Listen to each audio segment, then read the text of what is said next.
Assalamualaikum warahmatullahi wabarakatuh. Saya Amelia Eka Stefani dengan dosen pengampu Ibu Sugianti. Dalam kesempatan ini, saya akan berbagi sedikit pengetahuan saya tentang teori Islamisasi yang ada di Nusantara. Sebelum Islam menjadi agama yang sangat banyak penganutnya oleh orang Indonesia, Islam adalah salah satu agama yang diperkirakan datang karena adanya pedagang yang singgah di Nusantara. Terdapat 3 teori besar Islamisasi yang ada di Nusantara. Yang pertama adalah teori Gujarat, yang kedua teori Persia, kemudian teori Mekah. Dalam kesempatan ini, saya akan menjelaskan satu persatu dari teori tersebut.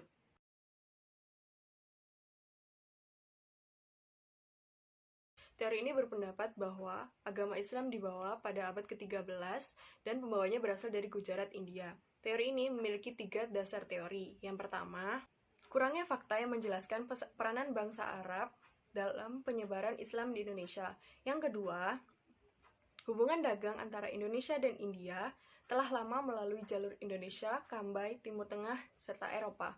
Yang ketiga, ditemukannya batu nisan Sultan Samudra Pasai, yaitu Malik Al-Saleh tahun 1297 yang bercorak khas Gujarat. Pendukung teori ini ada 3 tokoh. Yang pertama ada Snow Hurgronje, yang kedua ada W.F. Stutterham, dan yang ketiga ada Bernard H.M. Flake. Para ahli yang mendukung teori ini telah memusatkan perhatiannya pada saat timbulnya kekuasaan politik Islam, yaitu Kerajaan Samudra Pasai. Hal ini bersumber pada keterangan Marco Polo yang pernah singgah di Perlak pada tahun 1292. Ia menceritakan sudah banyak penduduk Perlak yang sudah menganut agama Islam dan pedagang India yang sedang menyebarkan agama Islam.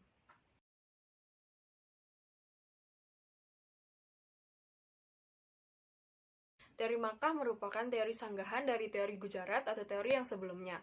Teori ini berpendapat bahwa agama Islam masuk ke Indonesia pada abad ke-7 dan pembawanya merupakan dari bangsa Arab atau Mesir. Di teori ini juga terdapat 3 dasar teori. Yang pertama, pada abad ke-7 di pantai barat Sumatera sudah terdapat perkampungan Islam dengan pertimbangan bahwa pedagang Arab sudah mendirikan perkampungan di Kanton sejak abad ke-4. Hal ini juga disesuai dengan berita Cina. Dasar teori yang kedua, Kerajaan Samudra Pasai merupakan penganut mazhab Syafi'i, sedangkan Gujarat atau India merupakan penganut mazhab Hanafi. Yang ketiga, raja-raja di Samudra Pasai memakai gelar Al-Malik, yaitu gelar tersebut berasal dari Mesir. Ada 3 tokoh ahli yang mempercayai atau mendukung teori ini. Yang pertama ada Hamka, yang kedua ada Van Leur, dan yang ketiga ada T.W. Arnold. Para ahli yang mendukung teori ini mempercayai pada abad ke-13 politik Islam itu sudah berdiri, dan jauh sebelumnya, yaitu pada abad ke-7, sudah masuk agama Islam ke Indonesia, dan berperan besar terhadap penyebaran agama Islam di Indonesia itu adalah bangsa Arab sendiri.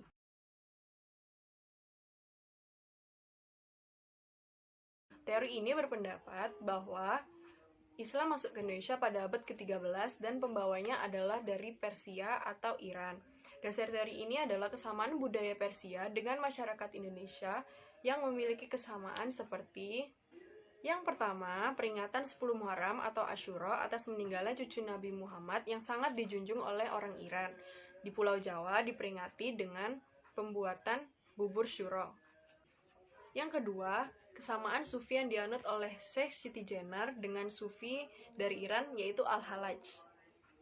Dan yang terakhir adalah penggunaan bahasa Iran dalam mengeja huruf Arab untuk tanda-tanda bunyi harokat. Dari 3 teori tersebut dapat disimpulkan bahwa Islam masuk ke Indonesia dengan jalan damai dan pada abad ke-7 dan mengalami perkembangannya pada abad ke-13. Selanjutnya kita akan membahas tahap-tahap perkembangan Islam yang terjadi di Nusantara. Pada abad ke-7 Masehi ada 3 kejadian yang melihatkan perkembangan Islam yang terjadi di Indonesia. Pada tahun 674 Masehi, orang-orang Arab telah menetap di Kanton. Pada waktu yang sama, kelompok Arab juga telah mendirikan kampung yang berada di pantai barat Sumatera. Yang kedua, pada masa kerajaan Sriwijaya, sekitar abad ke-7 atau 8, pedagang muslim sudah banyak yang singgah di kerajaan tersebut, sehingga diduga sejumlah penduduk Sumatera sudah menganut ajaran agama Islam. Masa Kerajaan Kalingga. Pada tahun 674 Masehi, Raja Tasih mengirim duta ke Kerajaan Houling untuk membuktikan kejujuran serta keadilan Ratu Sima, yaitu penguasa Kerajaan Kalingga. Kemudian pada abad ke-13 Masehi, ada 3 hal yang membuktikan perkembangan Islam yang terjadi di Indonesia. Yang pertama adalah catatan Marco Polo, yang kedua adalah ditemukannya nisan makam Kerajaan Samudra Pasir. Dan yang ketiga adalah berita ilmu batutah dari India. Kemudian pada abad ke-15 Masehi, ada 3 hal lagi yang bisa membuktikan perkembangan Islam yang terjadi di Indonesia. Yang pertama adalah catatan Mahuan, di mana Mahuan adalah musafir Cina Islam. Yang kedua, pemakaman Islam di Troloyo. Dan ketiga adalah ditemukannya makam salah seorang wali Songo. Itu tadi merupakan penjelasan teori Islamisasi serta penyebaran dan perkembangannya di Nusantara. Kurang lebihnya saya mohon maaf. Wassalamualaikum warahmatullahi wabarakatuh.